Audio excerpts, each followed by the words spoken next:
supposed to look at? Each other. Y'all not paying no attention to us. Yeah, don't look at us. So the person asking the question? No, you don't have to. No, don't look at us. We can pretend we're the bar stragglers. Oh, let me get your drink. You say Hennessy? 45. And we just hear a voice from God. Yeah. Can I have a side of cream like you? That looks good. Check 1 2 1 2.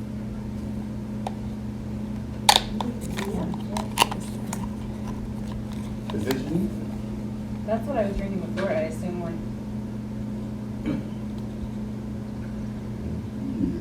Y'all are about to make this a mess. Oh Oh my God, that is so Oh. much. Okay.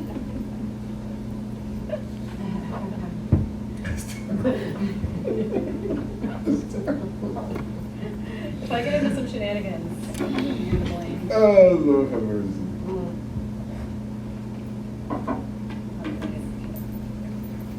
Are we streaming? Cool. I get all the types, So what do you guys do today? Bartender, Hennessy and cranberry. She was on the side. Look like you No, look y'all. I guess I Hennessy. I'm not going back. What kind of bartender? Good. I'll bring it later on the commercial. What kind of bartender? I'm not, exactly, I'm not a bartender. I'm a film So whenever producer. y'all ready. And a dancer. Or Part-time. dance so far. So, wait. Yep. And all right, and starting in 1. I'm gonna say sorry. 5, 4, 3, 2, 1.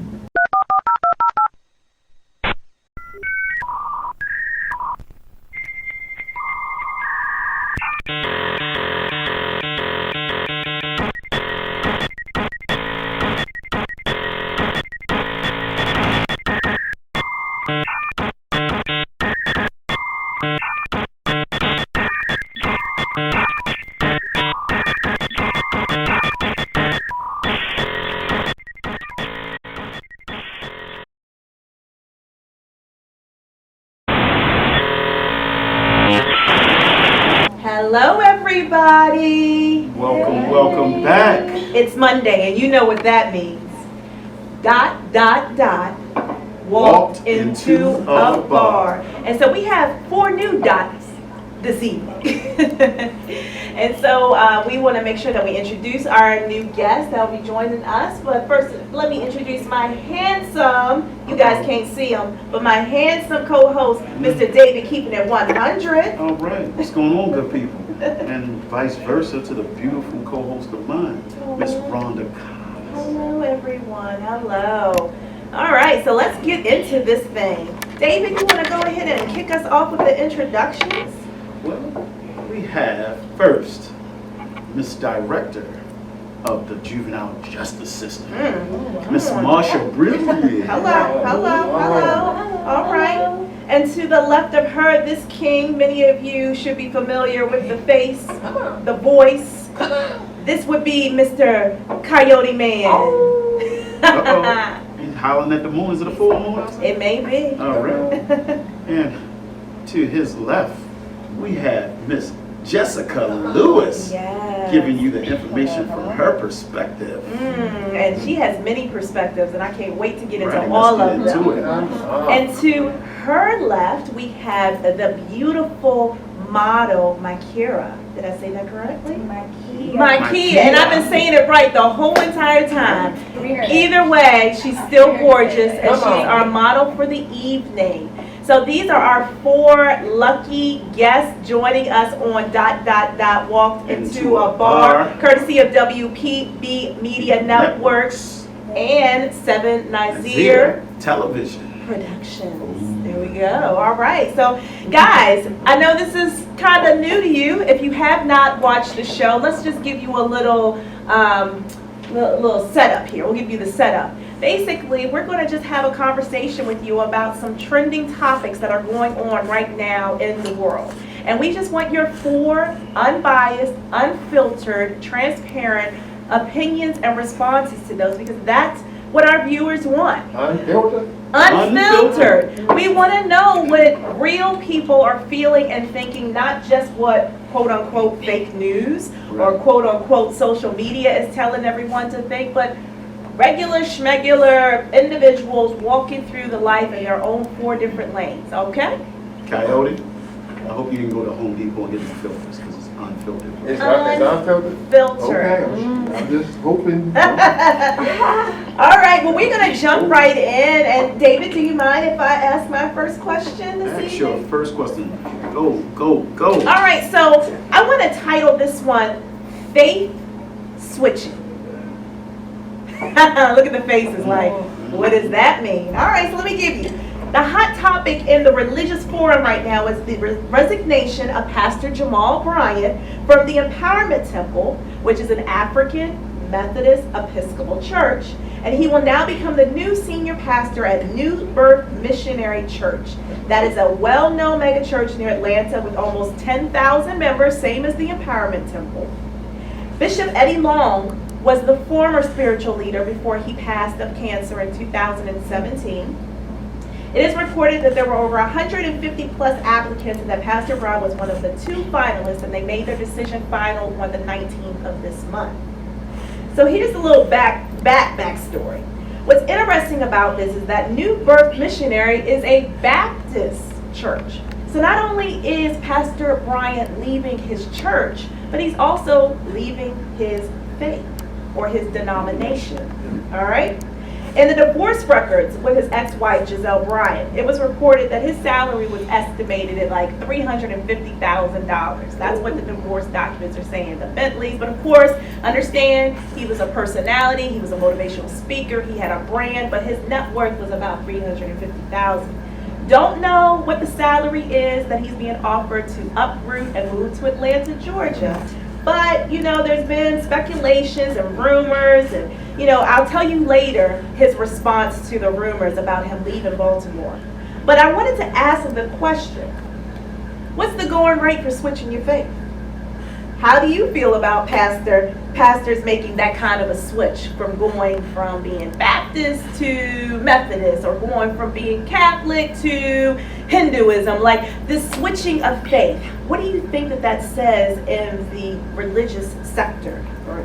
So go ahead. I see looks, I see eyebrows, I see smiles. I want to hear it all, Now we unfiltered. want to hear conversation. Okay. Go ahead, guys. I'll jump right on. Go on, Okay. jump in, Miss Director. Okay. And also being the daughter of a minister. And just knowing just the church, been in the church circuit without getting too much about my family and connection with this whole situation. But I think it's bigger than faith switching. It's bigger than questioning, and it's not judging. When do a shepherd walk away from his flock? That's the biggest issue for me in this situation. It didn't matter what faith it was or what have you, but I just don't, how do you walk away from a church or something that you birthed, something that you founded? That's where it's sticking for me. That's where I have an issue with. All the stuff, the personal stuff, why, I'm just really questioning that. And, people is like, judge not my anointed, taking all these scriptures out of its context and things like that. You have it when much is given, much is required. Whatever you're in, whether your professional life, your personal life, much is given, much is required. And I have an issue with that. I don't really know what to do with it right this second, just really looking at it. I had family members over there in that congregation, but Empowerment Temple? yes. So I'm just, and I didn't dare not brought it up because they definitely defend, him to the hills. But if it's not an issue, you shouldn't have to defend it or anything like that. But how do you walk away from your flock? A shepherd, that's what God likens, the pastor of these churches to a shepherd. Everybody knows that. It's likened to a shepherd. And when does a shepherd walk away from his flock? Miss Marsha, do you mind if I share with you? I think this is an appropriate time for me to share with you the quote. Okay. He went and did a couple of interviews in regards to this. Of course, he said when he made the announcement at Sunday service, there was quote unquote gnashing of the teeth. That's, Okay. that's what he used. But he stated that God, so basically he's first and foremost stating that he made this decision because of direction given to him from God. And he's saying that they told him to leave the 10,000 member empowerment temple because he was treating it as his own church. God, according to Brian, spoke to him and said, this is not your church, it belongs to the people. I had a sense of ownership that I had leaked into entitlement. I began to think this empowerment temple is me, but God tapped me on the shoulder and said, hold on, not so fast. Brian told the newspaper I had no reason to leave Baltimore, but for the prompting of God. Yeah, I would love to see the 990s for the new church he's going to. So elaborate on that. Paying him more at his new church. Mhm. So I'm an atheist. I've never been religious. My parents, my dad's family are mostly Jehovah's Witnesses. My mom's family are Mormon. So I think both my parents were like not interested at all in getting us involved in religion. But I've studied the Bible a lot, and I took a lot of classes in college. I've read it. I'm really fascinated by it as like a document, as like a historical document. And I think there's like a lot of really, really salvageable stuff about, I mean, that's really harsh, but there's a lot of stuff about Christianity that I think is really good, and mainly the things that I like about it are the teachings of Jesus. And I think that one of the ways that the prosperity gospel and a lot of these big mainstream megachurches is that they enrich a pastor, and especially in a city like Baltimore that has so many social and economic ills. This man's making a $350,000 salary to preach in a city where people's power is getting shut off and people are losing their homes and people can't afford basic necessities. And there's something that feels very opportunistic about it and very unchristian about it, just as someone who hasn't been embedded in the culture of religion, but who has like looked at the actual teachings. So I mean, I'm not sad to see Jamal Bryant go. A bunch of years ago, I was involved in Occupy Baltimore, and he invited us to come to his church and talk about reclaiming the Black church as a center for civil rights and social justice. And he gave this very, very empowering, very like powerful and moving speech that resulted in a lot of donations for the church, but not in addressing actually any of the social problems that, if you know the purpose behind churches being tax exempt, it's because they're supposed to provide a social good, and that's the reason that like religious institutions don't have to pay taxes. So when you find out that that a church has been kind of like evading its tax responsibility, especially in a city like Baltimore that's so starkly segregated, has so much, poverty and inequality, that a pastor is enriching himself to the tune of more than $250,000, like that reeks of opportunism. It doesn't look like any kind of Christianity that I've understood. And I mean, I can see, I can see the desire to say like, God spoke to me and was like, move somewhere else, but I'd be really interested to see what kind of salary God's giving him out there versus here. Coyote, did you have thoughts? Well, I mean, I have a lot of thoughts on the subject. Speak on it. I think a pastor, a priest, an imam, anybody that's a leader of a spiritual organization, I would not follow them if they was broke. If I seen them torn up, I'm not going to follow. Well, if we talk about Jesus of 2,000 years ago, was he broke? Well, one, he had a foundation of people that actually stood there with him, to actually protect him. So they had to upkeep him, he had to be upkeep by his disciples, for him to even be able to perform the miracles as it is said that he did. He wasn't broke, period, because he had the access to power, right?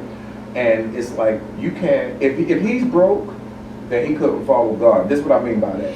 You can't serve two masters.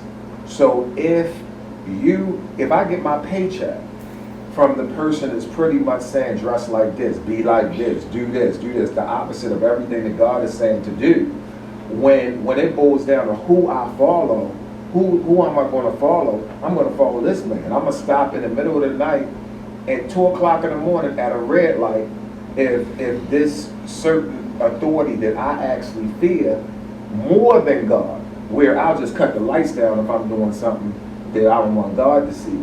It's like, when it comes to do with a pastor has to be worthy of what he's actually putting out there, but nobody, especially the youth, don't want to follow nobody that doesn't have anything, because where are you taking us? Like if I spoke to somebody and they said, hey, I'm gonna fix your car, but their car is torn up. You know, I don't want you to fix my car. You know, I want somebody to fix my car that car's running smooth, doing good. Yeah, I can get you to fix my car. Now, whether somebody is taking money as not giving a service to the community, you know, that's a serious issue. You know, that's something to be addressed with Pastor Brian, you know, to actually have a conversation with him, you know, so that we know for sure. I know he was down there during the riots, you know, with the nation. So, and some people would be terrified to be down in the midst of that. A lot of people that talk about him was not down there, because I was down there. You know, so when I look at us, you know, Pastor Brian Lee, his transition. First of all, that's a church, right? His mission eventually has to be bigger than a church, or he's not growing. You know, he should have churches. You know, he should, you know, his message should expand. He should be able to leave a replacement. He should, if he was doing the things like he's supposed to do, it should be somebody at that church that is now for time for them to take up the torch. You know, as a Pastor Brian's like say his, what might be what somebody might say, well, he's doing this for this reason, he's doing this for that reason. Like, I don't know his personal business, and I don't really think even people that do say they do really know his personal business, and we would have to all look at our personal business, right? And we're going to judge a person based on things like that. But if somebody is taking funds and is not doing nothing for the community, I would say that that's bad. No make no difference whether you're in a church, whether you're in a mosque, whether you're in a synagogue. That's bad, and that's un-Christ-like, that's un-God-like. You know. Well, you Okay, can realize I want to that piggyback on something that Coyote mentioned, because I wanted to interject with it, but I'm glad he mentioned it. So, what are you guys' opinion on the fact of that it's not a predecessor there for taking over? I mean, that's one of my issues with it. Is like, this man built this church from the ground up, 10,000 members, but we're kind of looking at him as God telling him to move on to a new church. Who is at the empowerment temple that should have been in place to replace him and lead the sheep? You always leave a replacement. Right. So I saw Mykia laughing, and I want to know, I want to laugh too. What are you laughing about, girl? Well, I actually grew up in a Christian school. I went to public school for a little bit, but my entire life I went to a Christian private school from 6th grade to 12th grade. Right now, I'm 26, so my views on religion is just, it's weird, I want to say, because I be stuck in between, you know, what I've known so long and what actually sounds correct. Like, I feel like this actually sounds right. So with that situation, this might sound ignorant, but from a youthful perspective, and if I was in Atlanta, I would have been thinking to myself, so ain't nobody in Atlanta? No one in Atlanta could take this position? Like anyone Why in does Atlanta? someone all the way from Baltimore got to come down to Atlanta to preach to us? That's how I would look at it. That's the same way if I'm in Baltimore. Why does someone from Atlanta have to come all the way up to Baltimore to preach the same word that y'all supposed to be preaching? Like, I wouldn't understand that, but I mean, I never went to his service. I think he preached at Lord Scooter's funeral, but I never actually went to his church service, so I don't really know him as a pastor. But I do slightly agree with what you guys are saying as far as I do know about, you know, people stepping down. So if he's leaving, I don't feel like it should be an issue from me knowing a Christian perspective.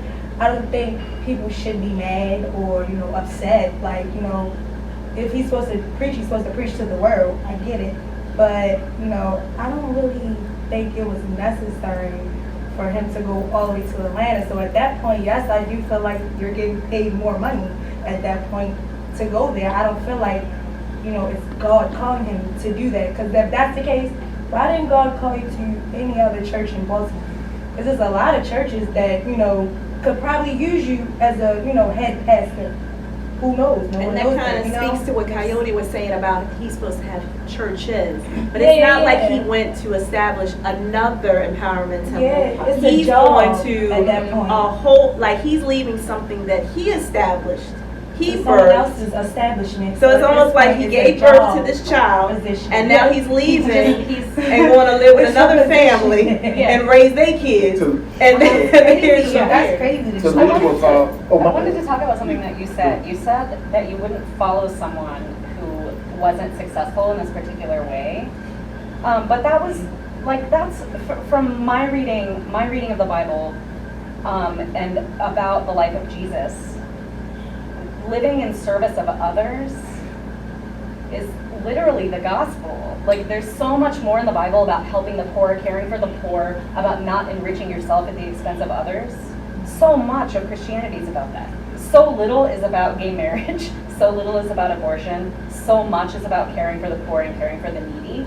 And when you're in a city like Baltimore and you think every additional $50,000 a year he gets as a salary could pay, is more than the median income for two families in Sandtown, Winchester, right?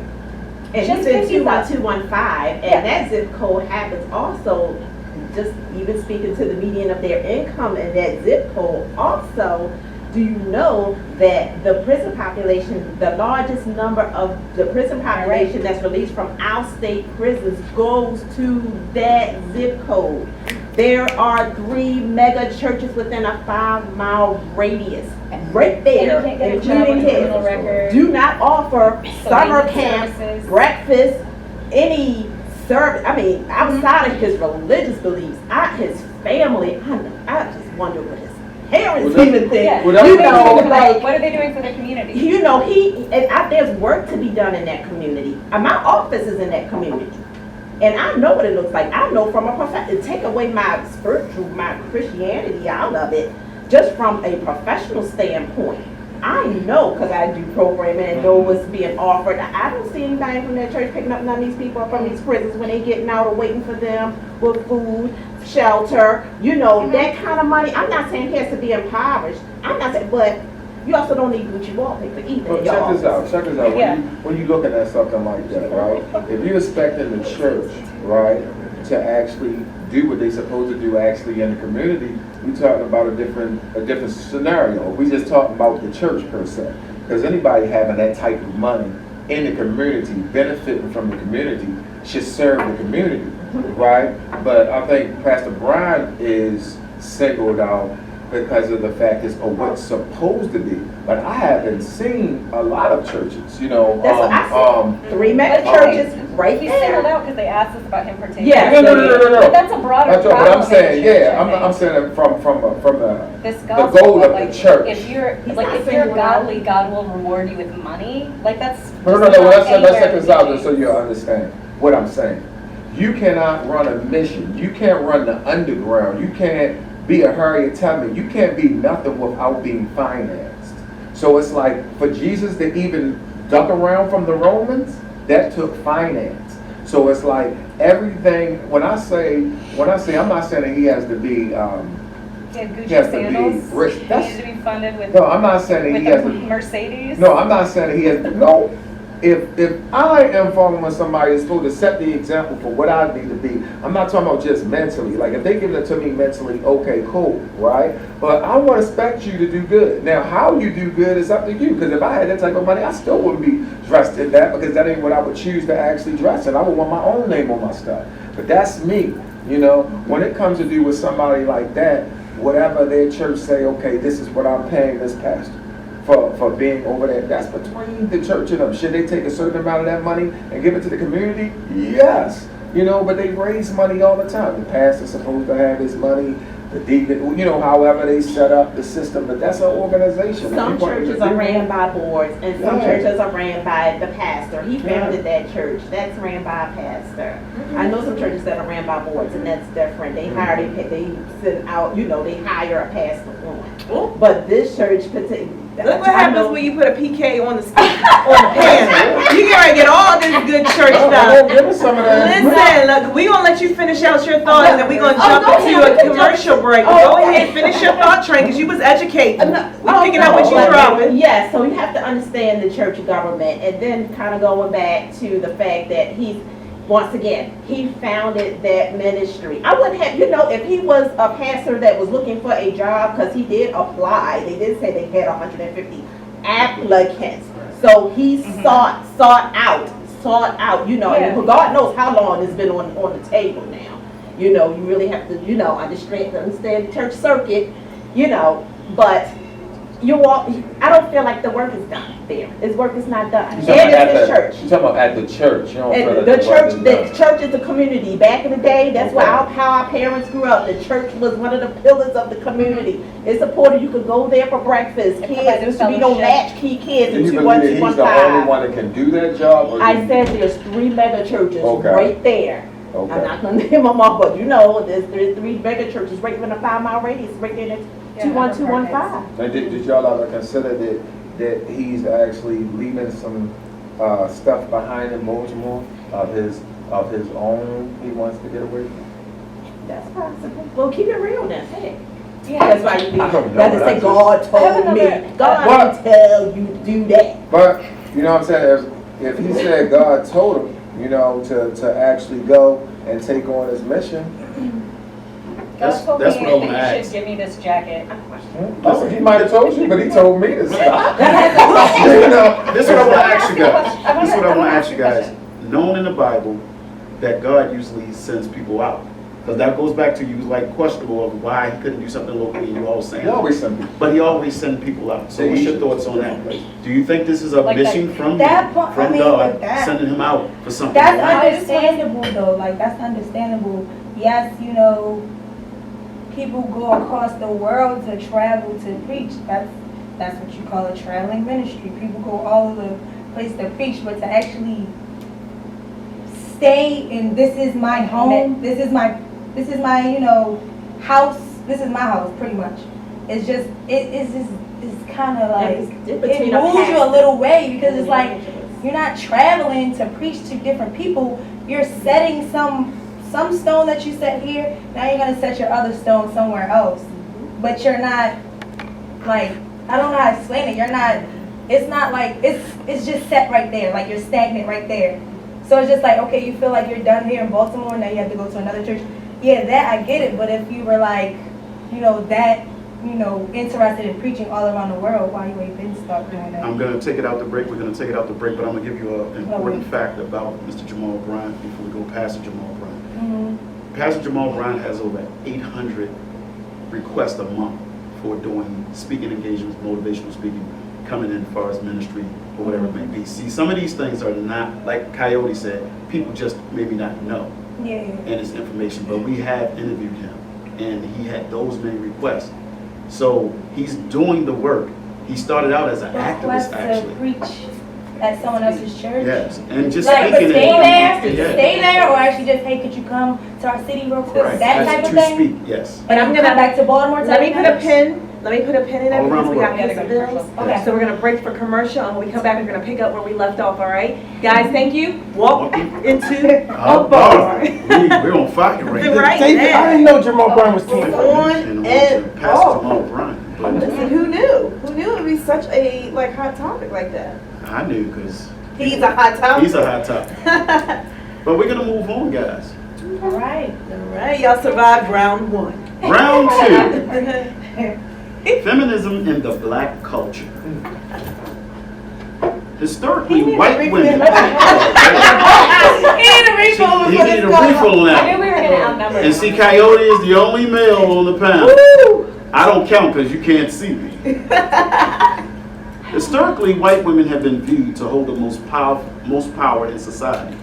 When the father of the household is in a position of power, the daughter is generally the one Everything is passed on, hence she becomes a hot commodity.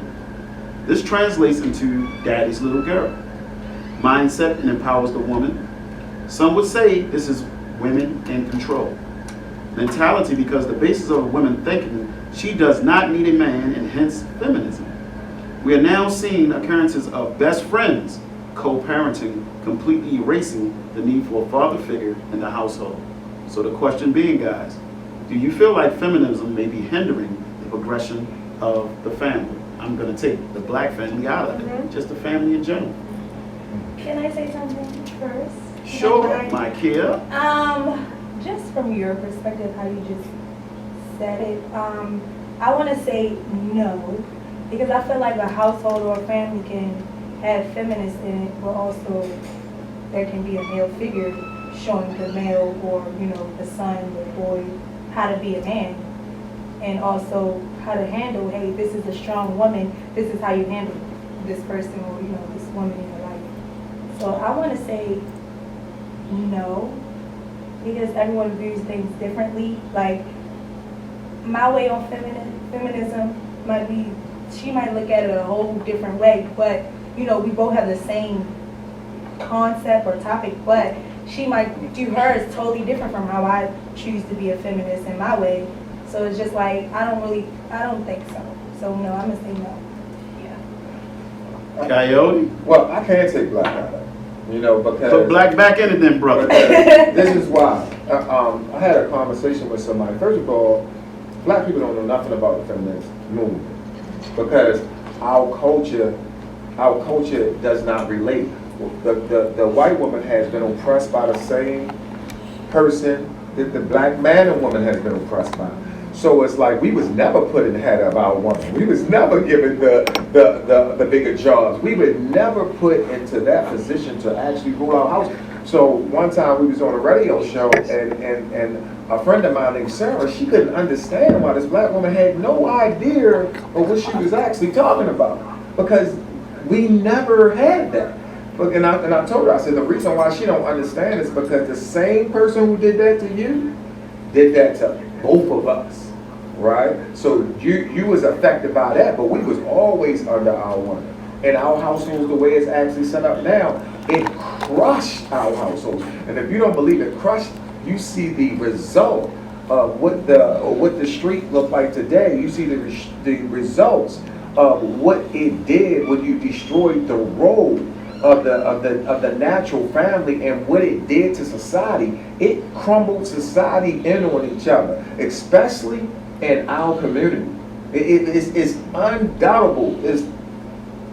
Ain't no way around it. Even psychiatrists that if you speak to them on the basis of the single family house, and the house mom doing as best she can, but it's nothing like having that father and that mother there in the proper light, giving you the proper understanding. I mean, there's been tons of research that shows that like same-sex families raising children have the same outcomes. There's no worse outcomes if there's a feminist running it, whether it's a non-traditional family like a single parent or a non-nuclear family or a same-sex couple that has kids.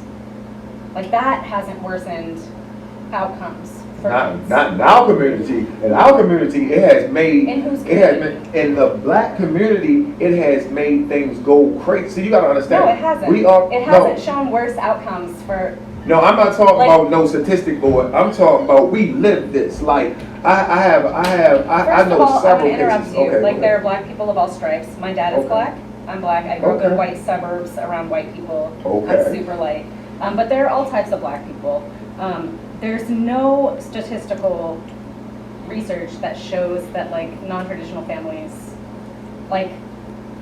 families that are run by strong women head of households, by feminists, that feminism is having a negative outcome on kids. Now it depends on how you define. If that's what you're saying. It depends on how you define feminism. But I can tell you straight up, without a male and a woman in the house, you get the results of what you see on the street right now, because in our community is a reaction from that. How we know for a fact? Because when we have the male and the female and they are functioning properly, we produce different children. different thoughts in the way they function, because they look at things differently.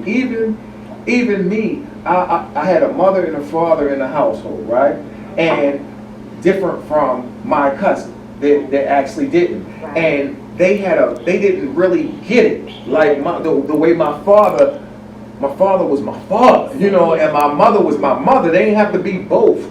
You know, so it fixed it so, and then I understood, like my mother, if my father came at my mother a certain way, my mother, she didn't just react like with her mouth, and it taught me to respect her in a certain type of way and understand how this whole authority function. That didn't just fix it so that I would function right with women, it fixed it so I would function right with men. Because when I always look at the husband and wife relationship in whatever conversation I'm having, so if I'm talking to my supervisor and I'm speaking and he starts speaking, I'll be quiet for a second to let him finish his thought, because he is at that level of authority at that time. I don't have no Which of your parents taught you that? Which of your parents did you respect like you respect your boss? The order of them, not the order of them. The fact that I got up early in the morning at a certain time because my father was coming. What if it was just your mom who had done that? Do you think people who have just a mom don't learn how to have respect for people? No, that ain't what I'm saying. What I'm saying is this, right? I'm not saying that a mother can't do it. She has did it. She has carried this on her back for over 400 years. But I can drive my car with one hand, one foot with my head like this. That don't mean I should necessarily do it, you know. But I can do it. I can get down the street. I can get where I need to go. But if I had both of my hands, it will be smoother. It will function properly. It will move more naturally. So I can't say that a woman, you know, cannot raise up a child. She has raised up many children. But in a natural environment, things become more natural. It become more balanced. See, we done turned this world inside out because we want to do what we want to do, and then we try to put statistics on it to make it look like it's other than what it is. If anything that is not natural winds up, if something is not natural to the earth, it burns up from the sun. It's like you can't get around what happened in our community, you know, as far as a role reversal and the type of damage that caused. Now, that's not kicking somebody to want to practice a certain sexual practice. I want to ask you what the specific elements are in, like, for example, same-sex couples. Like, if you think a non-traditional family, like, isn't doing enough for kids, that it's setting kids up to fail, or that it's doing some kind of harm on Black communities, what are the specific elements that two women raising kids wouldn't be able to do that a man and a woman would be able to do? I've seen where you get confused at. Or I'm not confused. Not confused, I'm but trying to figure him out. Is because you're trying to figure out which statement of it in that allows it to happen. But for the most part, I feel like what he's saying is certain areas that it would happen in. Like if I was raised by a same-sex couple or whatever the case may be, but I was raised with them in a nice neighborhood, you know, I went to fine school, I went to, you know, I was in everything, athletics, my both same, you know, 2 males, 2 wives, or whatever the case might be. They both raised me, taught me, whatever the case might be. And I turned out great.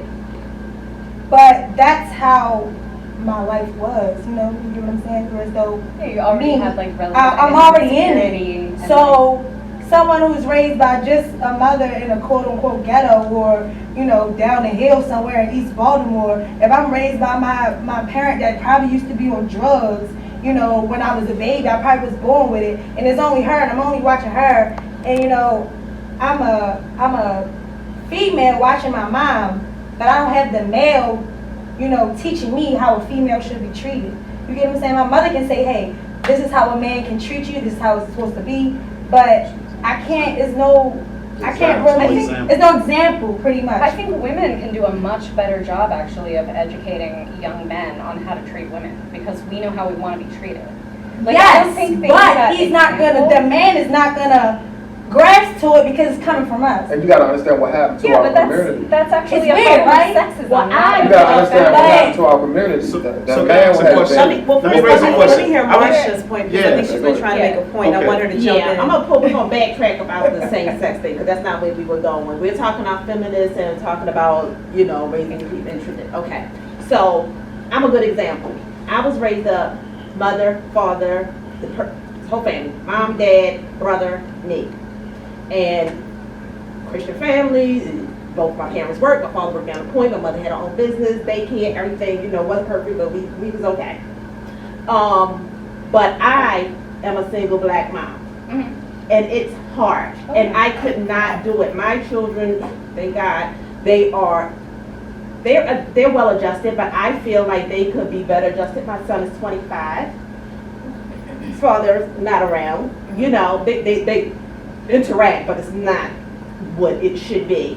And I'm gonna tell you right now, I can't teach my son how to be no man, because I'm not no man.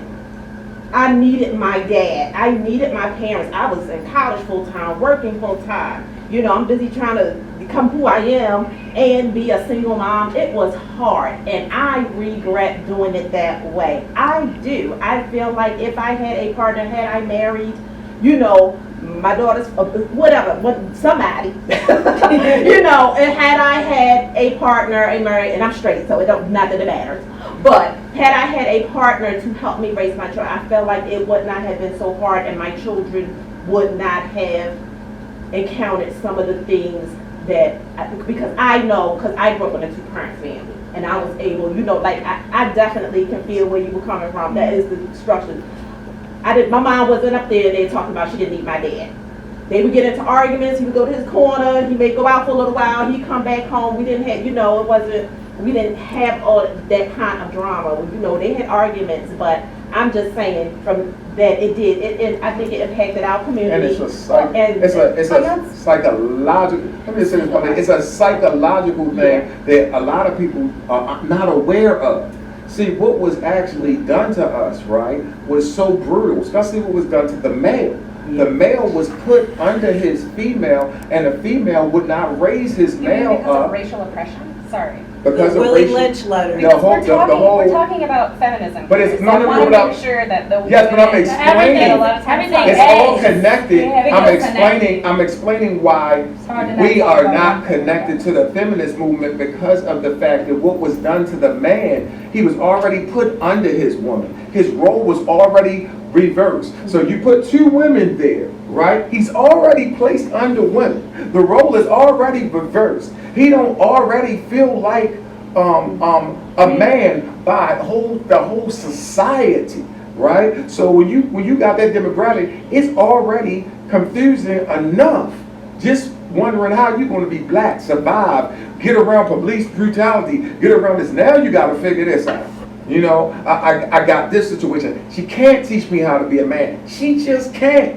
It's like I try to teach my daughter. I'm a single father. I try to teach my daughter how to be a female. I can philosophize, you know, but I use my mom and stuff like that to teach that because I can only philosophize. You know, this is how you should be. This is how you should clean yourself here and stuff like that. A woman can talk tough. Yeah, you should be like this, but she can't do what that man is actually going to do. And then So, feminists, wait a like, you minute, need to go back and define Can I do this before we go out? Because Uh-huh. I want to be fair to Jessica, okay, Okay. right now. We have a strong I'll be panel, fair and to as myself. well, I was raised by two parents in the house, and I get that balance. That's called balance. But Jessica, can you do this for us? Can you explain how your life would have turned out if your dad wasn't in the picture? If he was just raised by your mom, do you think you would be the same Jessica? No, I wouldn't be. I definitely wouldn't be. Because my dad beat the shit out of me when I was a teenager. But I want to, like, I think I have friends who are way more together than I am. I know people who are way more together than I am who had single head of household families, or who had same-sex families. But first of all, I wanted to clear up that there is a strong history of black feminism. There's this long history of it. There's a history of it here in Baltimore. There's a long history. I think there's currently a debate among black feminists about whether to continue kind of relying on this framework of feminism that was mostly developed by white feminists. Like, that was, developed from like the suffragette movement, which was not accessible to women of color. Like, black women didn't get the right to vote when white women did. So when we talk about women getting the right to vote, no, women didn't get the right to vote. White women got the right to vote. And they did that intentionally. They intentionally left black women out because they thought the battle was too uphill against, the largely white male political infrastructure at the time. So there is a history of black feminism. There's this whole field of black feminist history, intellectual thought.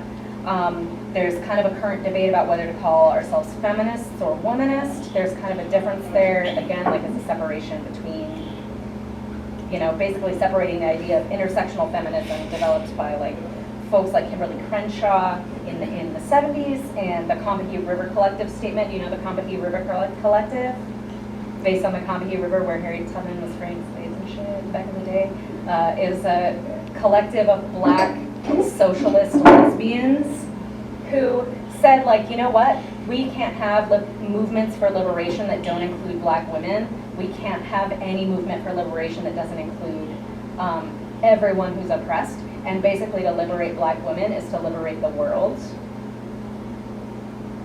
So I wanted to just clear that up. There is a long, long tradition of like really fucking amazing, sorry, am I allowed to, yes, thank you. We're at the bar, it's walked into a bar.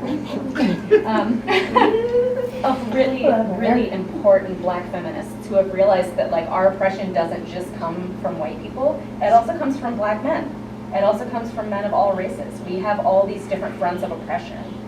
Where like we're not just black, we're also women. We also face higher instances of sexual assault and domestic violence, right? So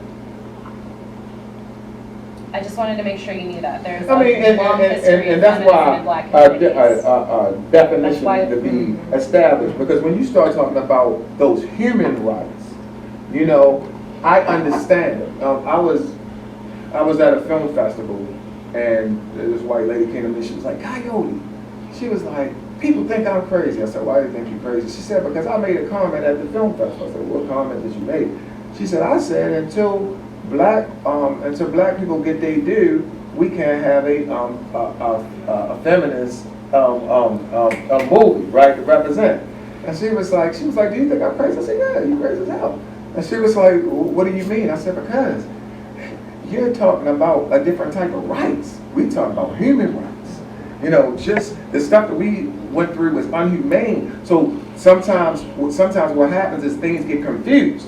And then when you put it off into our people, sometimes it like when I look at gay, lesbian, heterosexual, swinger, whatever, right? Ain't my business, right? So it's like that's your business. Like that's your sexual business. So it's like, to me personally, it don't even come into play, because of the fact is, it's like that's your business behind closed doors. When you create yourself and make yourself a new people, I'm lesbian, I'm gay, I'm heterosexual, I'm a swinger, that's your business, So It's like it has nothing to do. let's capture that right there. Wait a minute, let's capture it. We right at the high point when we're talking about what is your business as far as what you do in your relations. So we're going to take it to break, and we're going to come back, and we're going to talk a little bit about what's your business in a relationship. We are hot, as they walked into the bar. Well, but you know what? This is what I love about this. The fact that we can bring 4 individuals in with 4 different perspectives and personalities and get a really broad perspective on a single topic. So, hey. I think we got 6 people at the table. Let's go pay some bills. We're going to break for commercial, but come back because we got another hot topic for our 4 guests.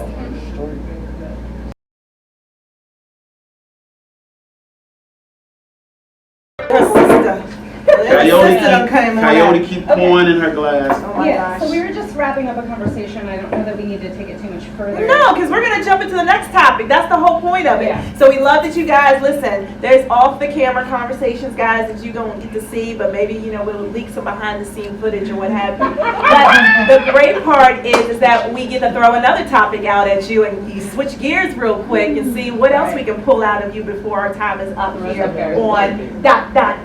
Walked into a bar. All right. We about to throw this 90 miles an hour speedball. Yeah. So my co-host was alluding to the fact before we went to commercial about your personal business, and I don't think you can get any more personal than your relationship, right? Absolutely. And so we want to talk about mental health and relationships. And so we're gonna listen. This is the most. They was in unison. They were like, Lord, well, as anything, we do research. We always want to make sure that we provide you with the backstory. And statistics, as you said in the last segment, they tell a big story. And so what we have pulled, just a couple of statistics, and please note that this is coming from the National Alliance on Mental Health. So please feel free to go onto their website to verify these statistics that we're getting ready to throw at you. But we have approximately 1 out of every 5 adults in the U.S., which is equivalent to 43.8 million or 18.5%, experience mental illness in a given year.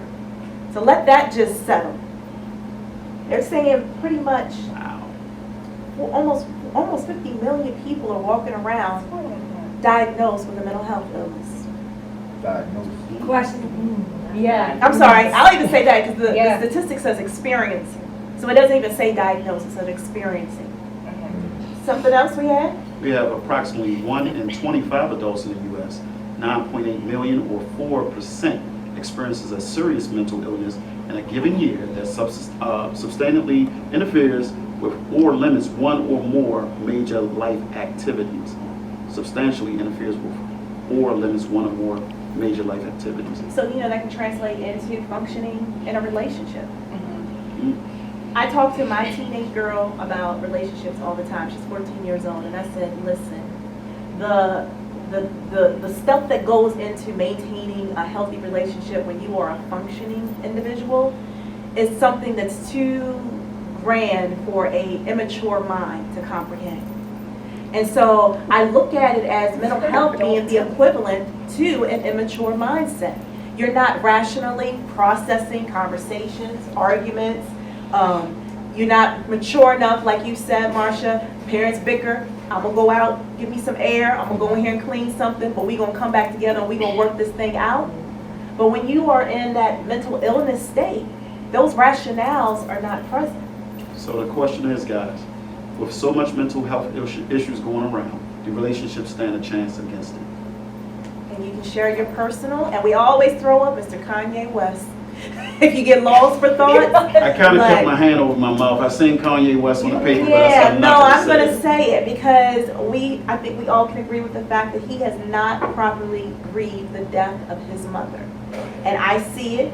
I have a psych background, my degree's in that. I see it and a lot of things that he's doing, acting out. And that, plays into the role of rationality. When you don't properly deal with what's going on within yourself, whether it's through therapy, whether it's through medications, whether it's whatever route you take, it prevents you from making rational, sound decisions in life. You haven't properly healed. You have to heal. All right, so thoughts, go at it. I see head shaking, eyes moving. Come on, give it to us. Give it to us. Oh, hands off? Is this did we start the group? First. It's not hands off. It's just such a touchy subject. Why? Because I feel so many different ways about it. I know somebody that shouldn't have not been on medicine, that was wound up on medicine, that now need medicine. So it's like, I seen a lot of that, and then I seen a lot of people, let me say it like this, being privileged with looks, right? Put them in a position that they never actually dealt with the things in their personality that needed a little bit of adjustment. Like it's almost like a rich man. You're gonna laugh because he's rich. They're just like, I'm gonna get it. He don't have to adjust himself. Where a person is balanced, know that, wait a minute, I gotta adjust the way, see what I want. I gotta process this in a different way. But when you feeling like, shoot, I'm me, this is me, right? It's no growth. You can't grow anymore. You stop, now you start running into all these blocks and you can't handle something. So as soon as somebody say something to you, you'll say out your mouth, they made me do this. And I tell people, ain't nobody ever make you do anything. Blame. You know, your lack of control made you do it. I had a guy tell me this woman made her hit him. I was like, how'd she do that? You know, he was like, well, she called my mother a big, right? I was like, you know, that is something that will rag you up to knock out a 2 for 2. But you have control. But you have control over that. Yeah. Or you have whether control you over decide. yourself. That's right. So it's Yeah. mental issues that we're playing, if that's the case. Oh, it's a great. If you can control your mind, and then an action of our human body happens to make us go somewhere else, how do you reel it back? Like, I never understood, and I'm still kind of still learning because I'm still, still young, but I be thinking it takes one to know one. So how can someone with no mental issues, but they're studying it, and what I'm doing, that whatever you study, okay, she's doing this, I study, yeah, she's doing that. That makes you say, okay, well, he has this, he's depressed, he's this and then the third.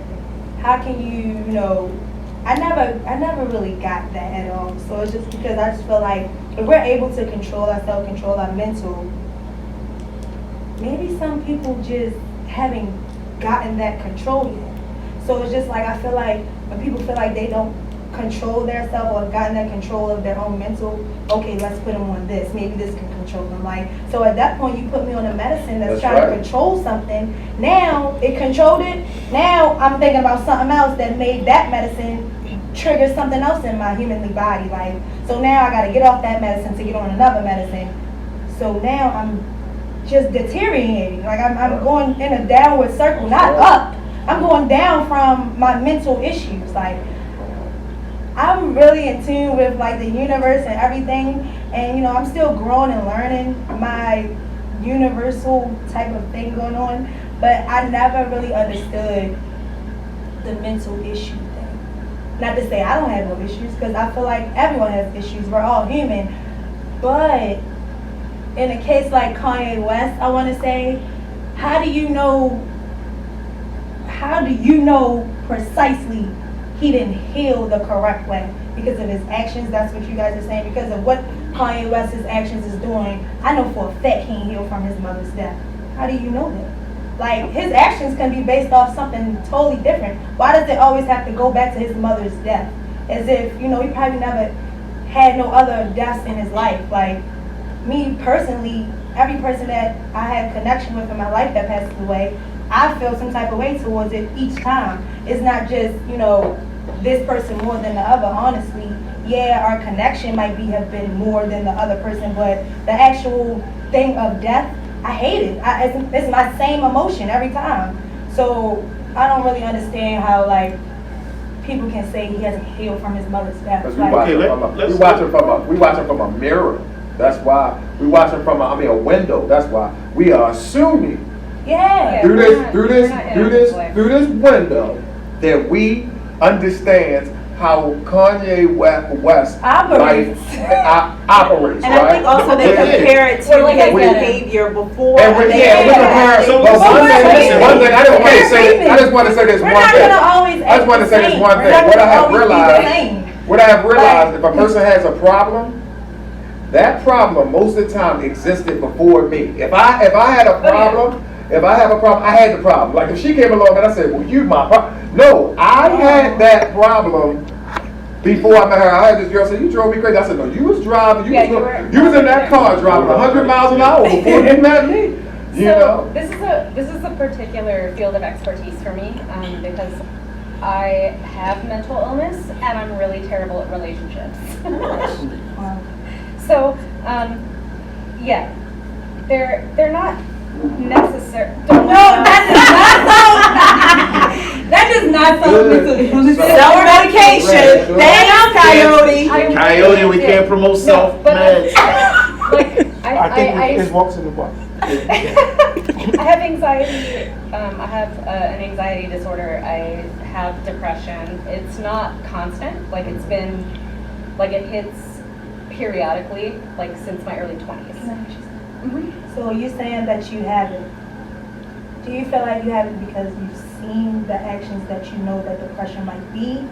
Or you're saying it or feel like you have it because that's what you're saying out your mouth? I have depression, so at this point, depression takes control of you. So do you ever say, I don't have depression? No, I mean, I'm a very strong person. I don't know if you guys can tell I'm really opinionated and I'm very like, I can solve all the problems. But sometimes there are things that I know, like sometimes I feel a way and I can't relate it to what's happening externally. Like I'm not, like everything's fine in my life, everything's fine, but I have this feeling in my gut, like everything in the world is bad and wrong, right? And so, like that's the difference between just being like in a mood and being like depressed or having a mental illness, having anxiety.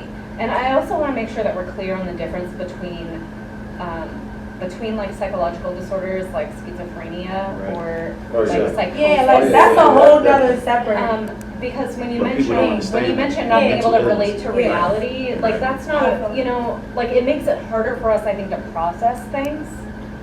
Like I think having anxiety like makes our like irrational fears that something might happen to us stronger, but it doesn't mean we're like hallucinating or that we're like, you know, the devil is talking to me right now. That's not what it means. It just means that like for some reason our like there's some chemical reaction in our bodies that triggers like fear responses. Like that's what panic attacks are, right? Like panic attacks are like there's not a lion in front of you, but you're just like, fuck! Like It's there.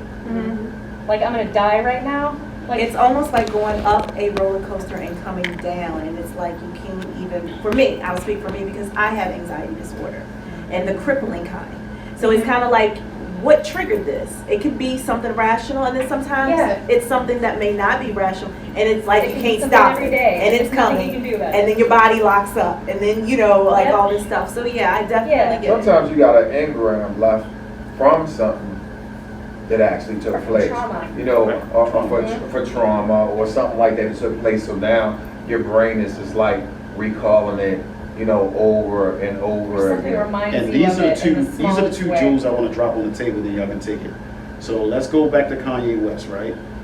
So Kanye West, as you said, why is everybody saying his mother's death? But Coyote just said it. He faced death himself. He faced death in a car accident.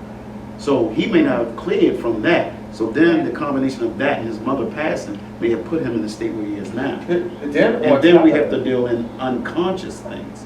Yeah. The unconscious state of I mean, we it. talk about like the shit that affects black communities. Like black communities have trauma. Right. Yeah. Like we have trauma. Absolutely. We have a history of like It's in you. police It's, violence and economic it's in violence. you. And Really. like And I want to Like bring Ms. mental Marsha in illness. on that too, because being a director of the Department of Juvenile Justice, you I'm the see. director of reentry program. This I'm sorry. Yes, Did I just speak something into existence? I know, right? Secretary. Come on, girl. But you see that. You see them coming through the door as juveniles, and you're talking about this black anger, this black cloud that's hanging over with mental health. I also wanted to bring you into the conversation too, to jump in and add your insight. Well, to kind of try to tie in the whole, grief is grief. And I learned that because I also suffer from anxiety and I rage and I do all these things. I have a therapist, honey. I'm not Oh sure my to God. say. I have a therapist. we gotta Third. talk about this more. But We have to make it more open. And it has been like, I know, especially in the black community, we always think if you have a therapist or something like that, you're crazy. Yeah, you you're- know. Oh, you know, black people don't Black go to people don't- therapy; they go to church. They go to church. Yeah, so I do both. I got therapists and I go to church. But grief is grief, and that's what I've learned. Like, a loss is a loss. Loss of relationship, I learned that. I'm divorced. Loss of relationship, death. Loss of a job. Loss of a job. Grief is grief. Yeah. And if you don't manage it correctly, then it will, your mental health, and I also believe everyone has some sort of mental health issues. I do. I believe that we all, we all human. No we all, one's well adjusted. Yeah, nobody is really well adjusted. Some people just mask better than others.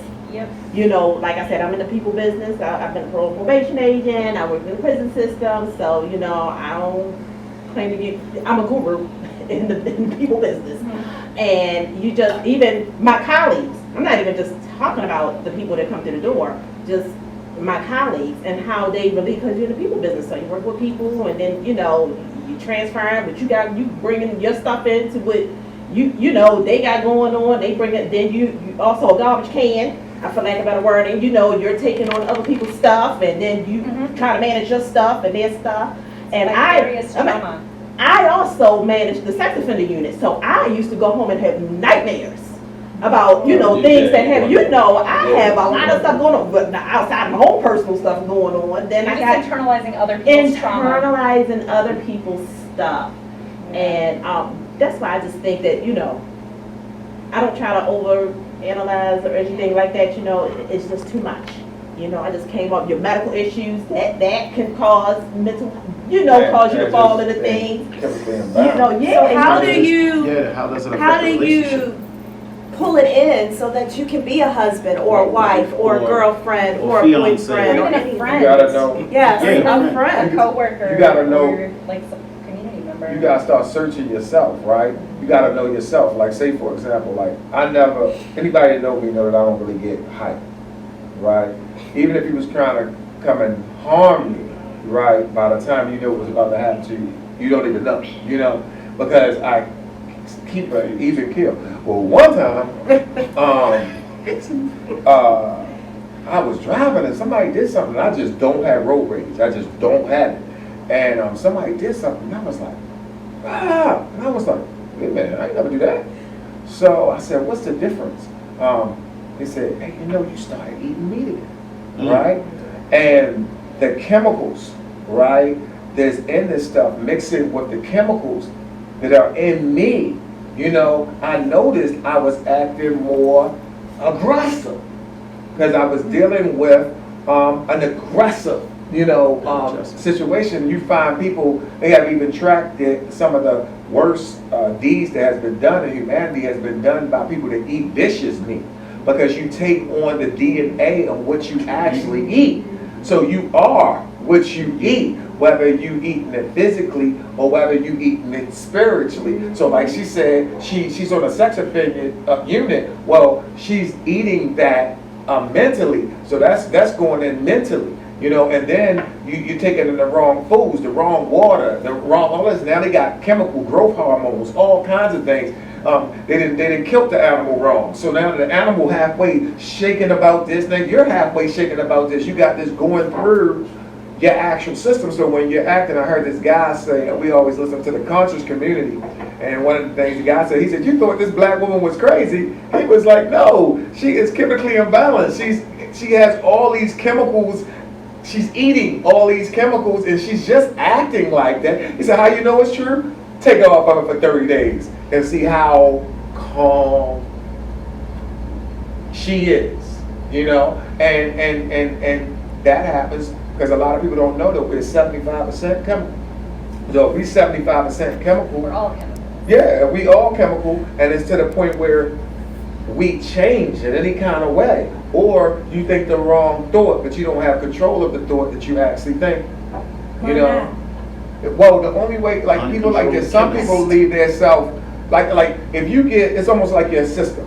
If your system gets so weak, right, then your immune system gets kind of like tampered with, and it's cold or whatever, it's easier for it to actually come in. Well, if you give in to depression, right, and I'll say it like that, if you give in to depression, right, then you have turned the most powerful vessel here into a command center that's going to bring your body down, because your body and your cells only follow what your brain tells it. So if you pretty much go out and be like, what I mean by you don't choose to give into. That's true. And just because you don't act out don't mean that you don't. When I say give in, this is what I mean by give in. I'll tell you what I mean by giving. I'm gonna tell you what I mean by giving. I'm gonna tell you what I mean by giving.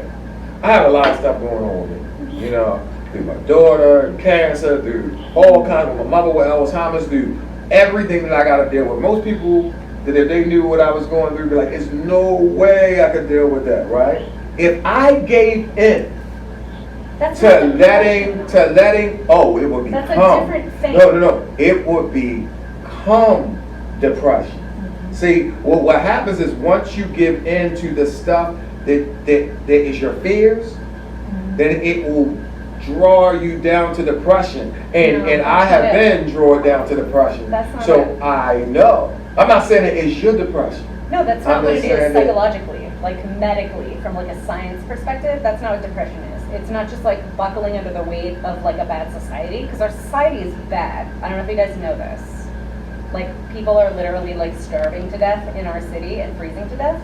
All of us should have a bad reaction to that. None of us should be well adjusted. Nobody in this world should be well adjusted because we live in this society where like people are dying for lack of basic necessities, and we witness it and it hurts us. Like we suffer. We deal with problems we shouldn't have to deal with in a civilized society, right? And that's jarring. That's jarring for us like mentally, but that's not what depression is. That's outside. Depression is like a psychological problem. It's a medical problem, and I wish it would get treated like that instead of like it's like frivolous. Like it's just like we're not being strong enough. Like if you break your leg, is somebody like your leg just wasn't being strong enough, right? I don't think a person is not. I don't think a person is not being It's not strong just the enough. weight of the problems in your life, right? Okay, Like what is it? the times when depression has hit me, like sometimes it's been when like I'm on top of the world, like I'm doing everything right. I'm like my job is great. I feel like I'm making an impact. Like I deal like, you know, you take in trauma from people around you, obviously. But I've been like I'm doing the best that I can do in this world. I'm like stable. The people around me are safe and like mostly happy. So what is it that makes you depressed? That's the thing. You It's don't know what it's makes not you a depressed? thing. It's not like that thing made me depressed. So are you saying that It's like a nobody can be chemical depressed? problem. Are you saying that do you know that thought No, you creates can be chemical? melancholy, you can be sad, you can be having a hard time dealing with the things in your life. That's But what- depression, that's what I was like saying. clinical depression, is a medical problem. No, all I'm saying is this, right? I'm not saying that what you're saying is inaccurate.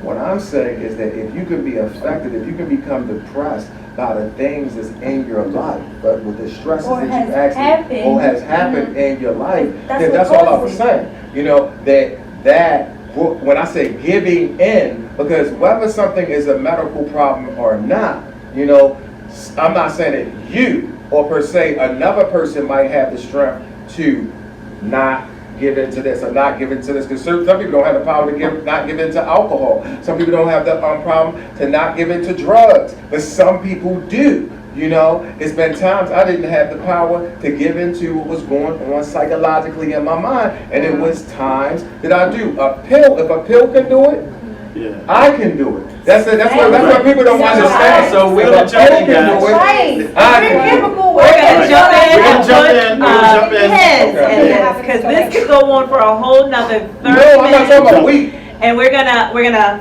wrap that one up, and then we're actually almost to the end. But we wanted We're to. gonna have some fun. we're gonna have No some me fun. gang. We want to have some fun here. So go ahead, David, have fun with the people. This is what I want to know. This is what we want to know. This is what walked The into people. a bar wanted to know, and the people correct. A perfectly designed world based on Marsha, Coyote, Jessica, and Mykia. Can y'all describe that perfect world? Use your background, use your thoughts, use your Emotions, with your Christmas wish. what you believe, what you don't believe. Let's use it all to make this perfect world. Oh, wait, we're gonna break into a musical. All right.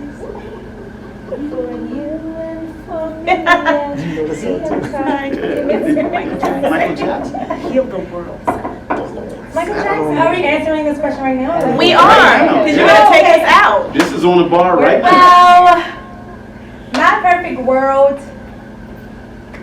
It's You weird. know, I want to imagine it so bad. It's just like, I know the world ain't perfect. But if this was possible, and I had the perfect world, I think everybody, my world would just be free. Like, everybody would just have a free spirit. everything would be based on, you know, just rainbows and sunflowers. Not a $350,000 salary? No. Okay, free, all right. Nah, like, no, for real. Like, honestly, my world wouldn't even be based on money because, yes, money is great. I love money, but I feel like which is crazy because I'm so young, but I'm just starting to feel like, you know, my riches and my life and everything is coming from nothing dealing with money. Like, my riches and my happiness is being around my family, you know, my nieces, my nephews, you know, pulling out. I'm seeing my nieces, she fake doing hair, but I'm like, that's the future beautician right there. Like, I want to pull out the riches from my family. Like, I want my world to be, you know, love. Honestly, I want my world to just be full of love. And, you know, I don't want to say power because at that point, once you put power with it, love just scratches out the way. So, just a lot of love and communication. Okay. And, you know, everybody just one. Everybody's just one. We're honestly, I think I should have been born a hippie because I feel like Still be a hippie. I know, but I feel like it just wouldn't be the same in this generation. Like, I wouldn't be. I know I'm a hippie in itself. Like, I know I have that spirit in me, hippie spirit. So that's nothing. But other than that, you know, this might sound, you know, irrational, but I don't care. No, and that's the whole point. You're just So, giving us your 30 seconds. If my world was perfect I just want to feel. smile all day. Like, when I wake up, I want to see my Jessica, You wake up tomorrow morning and your wishes come true. What does tomorrow morning look like to you?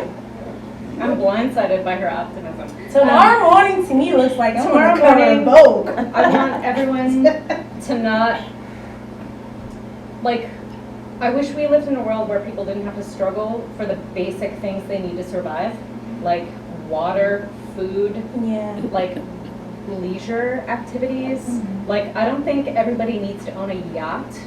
I just think everybody needs to not have to worry where their next meal is coming from, and I don't think that's too much to ask from society. I want everybody to have access to, like, all the things they need to survive and to be happy and to have free association with whoever they want to have, and just like a world free of exploitation and oppression. Good. I like that. And I wish my dog wouldn't bark so much at the neighbors. Okay. Just the small things. Yeah. Just Coyote Man, you wake up tomorrow morning and your wishes come true. What are we waking up to? No nighttime, No nighttime? spring weather, Okay. well, 3 hours a night. No death, That's a large word. no aging. No what? You said no Asians? No Asians? No aging. You gotta have some Asians. That's even more racist. You said Yeah, about Asian watchers, that was aging. Aging. A-G-I-N-G. I-N-G. You did this. You poured all this whiskey. Just happiness. You know, just plain happiness in some of her hippie world. Okay, that Love sounds like and happiness in a hippie world Miss where Marsha. everybody's taken care of. Woo, you prayed the good prayer. You had Jesus on the line. Tell him what you want. And then you woke up. Well, everything, I want to piggyback on Jess, you know, that it was just, you know, that everything is like even. And everyone lives in cooperation and love and peace, and we just tend the garden the way that it's created, you know, tend to the world, you know, the way that I believe, you know, God initially created us to do, you know, but, you know, just simple and not monetary based. All right, well, on that note, guys, what a wonderful world it would be. I want my 40 acres and a mule. Okay, so on that note, we're going to take a little small break, and when we come back, we're going to close out the show. ... Walked into a bar. All right, guys, thank you. Like, I want to know each culture. Like, yeah, I'm going to date a white guy. You're like, I what want do to white know people do? how they are thinking. But why you gotta be white? Why can't you just be international? Right, Callis. I mean, he can be white, he can be Asian. I don't care. I want to date different people. Like, I honestly don't always want to date a black guy. I'm sorry, no offense. I Listen, love you my get ready to black start a men. whole nother episode. Right.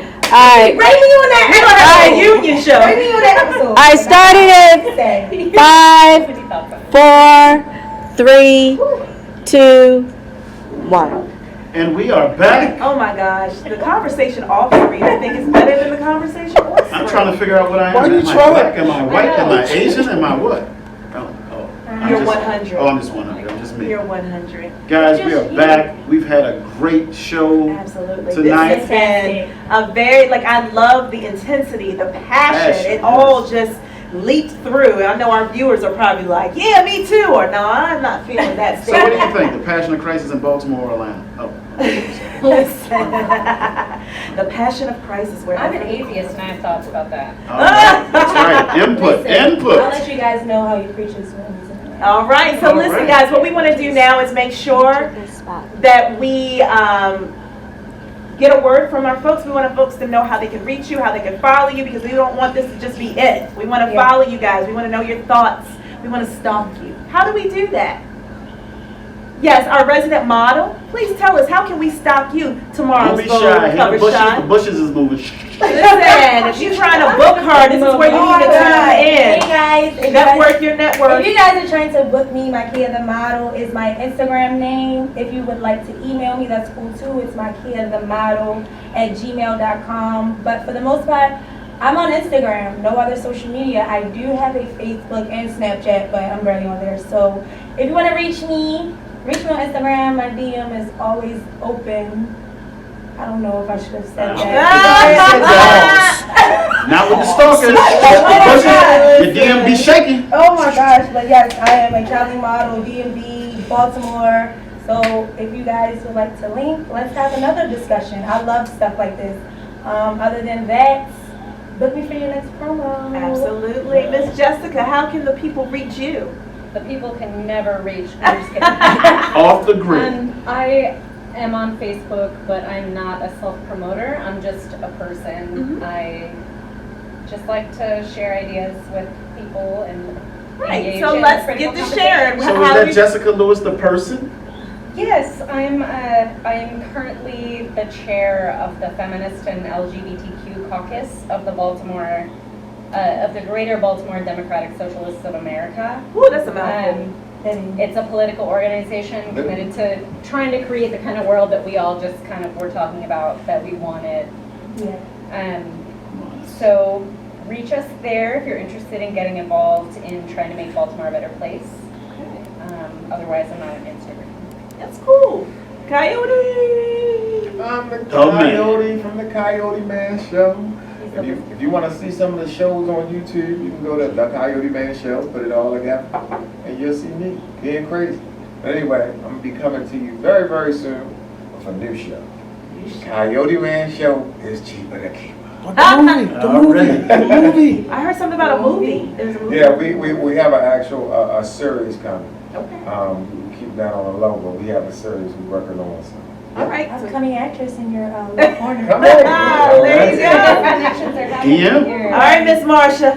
Okay, well, I'm just a public servant. I'm a state employee. I'm a public servant, and that's the way I carry it. So if you're interested in partnering with the department, doing any work with, ex-offenders or formerly incarcerated folks or whatever, labels that people have for these wonderful people, I can be reached at marsha.riley@maryland.gov. I'm on social media, but that's kind of reserved for my family and friends, so I really don't want any strangers, looking for me on social media. No, you gotta Instagram right now. Yeah. I just got it. Yeah, she would have got it. She's already in the path of Jesus. No, we get it, though. I am, really, I'm I hear them bushes shaking.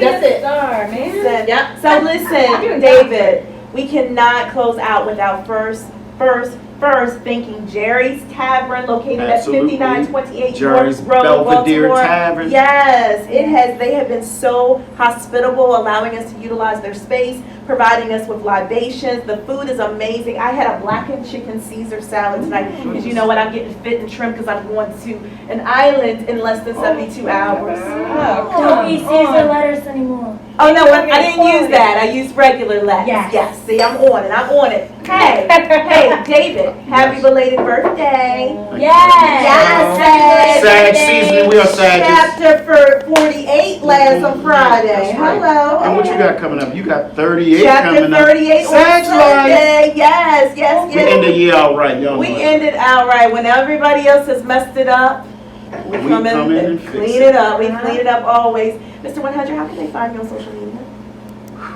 I don't know if I want to tell it. Now everybody said that they don't want to share their social media. You out there. No. You out there. You can follow me You have to at share. iLive Baltimore, as well at Mentor LLC on IG, and it's David Thompson Sr. on Facebook.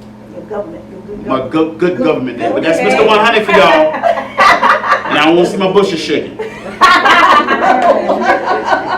Well, you can find me also. My good government name is Rhonda with no H, Cox, C-O-X, no relation to Deborah Cox on Facebook. I also have my event management page, RSVP Event Management. I'm an event manager. On Instagram, you can find me at rsvpem.ceo. Ooh, you see how she broke that down? CEO. Oh. And also my business page is RSVPEM. Now you know who we got to turn it to next. It's coming over to the It's behind the coming scenes. Behind the scenes with April J at WPB Media Networks. .com. .com at WPB Media Networks. That is April J. And then Then never next- too far behind. Yeah, on Instagram too, she's April J1. Oh, yeah. Oh, that's right. And April Hall on Facebook. Yes. She got like 20 ways to get to her. Yeah. If y'all looking for a That's production exactly crew, why I don't I advise have a you lot to of hit up social media WPB accounts. Media Networks. I'm like, I want to narrow this funnel. And then last but not least, Drum roll. please. 7 of 7 Nazir Television. Productions. Did I get it right? That's good. We want that. We're gonna go with that. At 7 I make money Nazir regardless, it on don't matter. Instagram. So that is our crew, and those are our guests, and we have That's had. our time. That is our time, and we Yes. thank you. So make sure that you tune in to www.wpbmedianetworks.com to watch Sure. it next week. On demand. On demand if you missed any parts of this. Also, this was episode 5, so you have 4 other episodes that you can tune into And on we've the got some website. other hot shows as well. Absolutely, we got the live wire. Show. Next week. Next week, it starts, kicks off. The team is back together again It's for a new showtime. season of the live wire, so we can't wait. And then I heard the whisperings that Women Talk Live is on the Women Talk horizon. Live coming. Yes. So cannot wait for that. So that's it. Good night, everyone. Please drive safely. Thank you again to our amazing guests. We appreciate you. Thank you. Good night. Thank you. Peace. So much fun. Peace and blessings.